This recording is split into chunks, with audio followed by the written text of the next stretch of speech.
I've had the most astonishing life, and I didn't know that. I didn't know that till I saw my damn movie.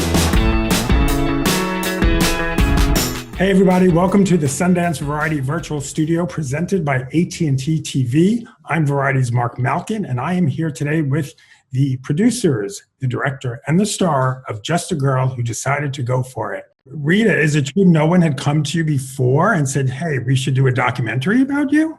Why does that surprise you? Yeah, that's true. Why is that surprising?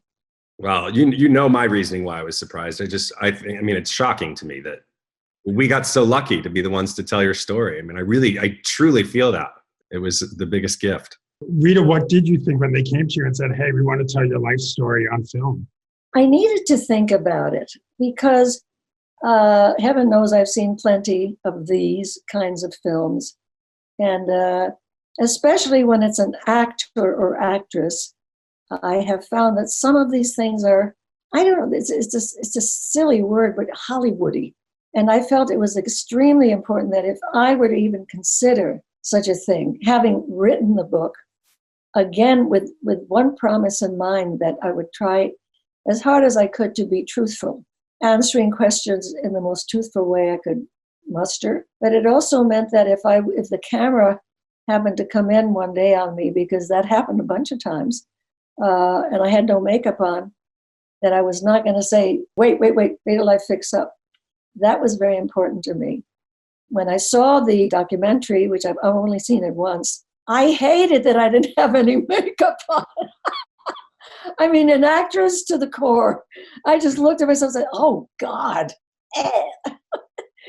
But, you know, you have to keep your promises even to yourself. Ultimately, I mean, and what Mariam was so clear in her original vision is that we didn't want to make a clip reel. You know, it's easy for these things, like what you were saying, Rita. I think some of these docs that are on actors or actresses become very much a clip reel, and it's more of like watching a resume or a sizzle. We really wanted to dig deep and have the layers that ultimately you see in the film.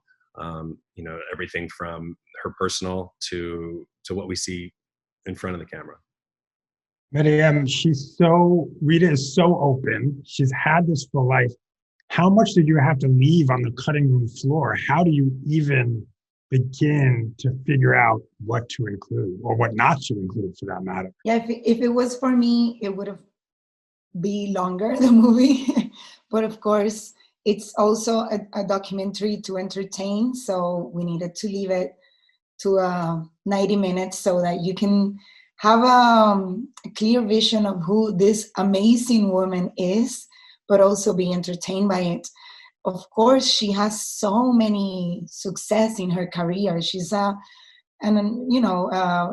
true American masters. I think it's important to inspire other women and to inspire other immigrants and other people that are trying their hardest to be successful in the United States. It was through her story that I was inspired myself when I was reading her book. It gave me the strength I needed in order to be able to do this documentary. I mean, I was very intimidated by her. It's her struggles, her sexual abuse, the constant fight to not be pigeonholed in all of the stereotypical roles that she had to do. And to know that this still happens today, it's amazing. That's why I think it's an important movie, because it shows you how much she had to fight back then, and we're still in the same fight today. Elia, how is it as a producer to have a subject of a documentary be so open? Well, it was a gift. It was a gift, but it was a challenge at the same time, because as she says in the documentary, always and ever the actress. So we were hoping for that honesty, but you know, we were always waiting for the answers, and they came through. You know, she was great at it. And so for us, it was a blessing and a gift. You know, she kept on giving. Was there ever a moment, Rita, where you said, you know what, I don't want to talk about that? Well, I'll tell you what was really, really difficult for me was talking about my husband. he's probably one of the most wonderful parents in the world. With his daughter and with the grandchildren, he was just fantastic. My daughter's boys were crazy about him. And it's not because he played games and made them laugh like a lot of grandpas do. He did more than that. And I wanted to be sure that that came across, that it was not about him as a person, it was about us as a matrimony. And I also wanted everyone to understand that no one person is ever at fault. It's always the two of you. People, when they come together, very often write a contract for themselves on what their marriage is going to be. Mine was, you be the daddy, I'll be the little girl, and you take care of me. And I was so good at being a little girl until I wanted one day to start growing up. And that's when the marriage got into trouble. I'm taking a little turn here. I have to ask, what was it like walking on the set of the new West Side Story? Fabulous, fabulous, fabulous. Number one, I'm a huge admirer of Steven Spielberg. And I just for everyone else's edification, the script was written by Tony Kushner, who wrote Angels in America. Some people aren't aware of that. That's very important because he gave me the part of Valentina. It's not a cameo. It's a real part. And to be there when Steven is giving you directions and Steven is jumping around like a child with his finder and saying, Rita, look at this. What do you think of this shot? I mean, he's like a child. He's so enthused and happy.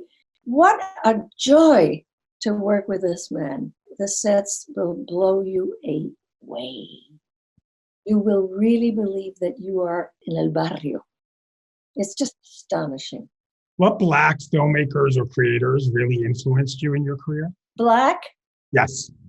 You mean recently then? In my career, when you say my career, you're talking about the past. There were no Black filmmakers. What the hell are you talking about? I mean, Good point. That's your answer.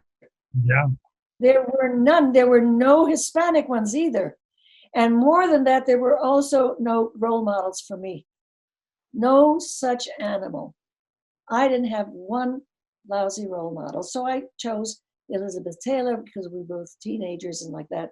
But there was never anyone. Nobody, no one. My role model finally became Anita in West Side Story because she was a Hispanic girl who had dignity, who had self-respect, and who was strong. I never played anything like that, anybody like that, in any movies or TV that I ever did. She became my role model, Anita. And you became many, many people's role model. Thank you. You broke that mold because you were just a girl. You decided to go for it. Isn't that a good title? So good.